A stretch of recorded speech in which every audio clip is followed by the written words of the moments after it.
Anyone who lives in Melbourne or in Perth or South Australia, parts of Sydney today, will know that football just captures people's imaginations. It's a story. How's my team going? Is it going up?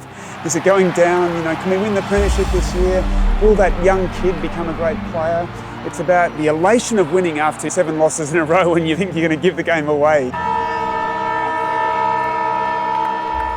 My name's James Button. I've written a book called Comeback. And Comeback is about the fall and rise of a football club, in this case the Geelong Football Club.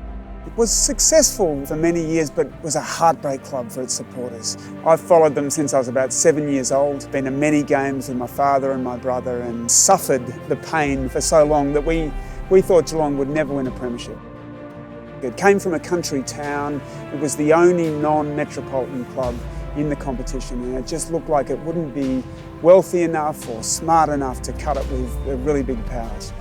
But that's not what happened. Something else happened, and my book tries to tell the story of how Geelong turned itself from a club that had caused so much pain to its fans into one of the most successful clubs in the AFL. It's a story about people coming together in a common endeavour to try and pull off something quite magic.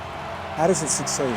What is the mystery, the magic of a bunch of players who have been flashy, perhaps a bit individualistic? How do they turn themselves into a team? And it's about a town that has often struggled throughout its history and how that town has invested a lot of its hopes in the game of football.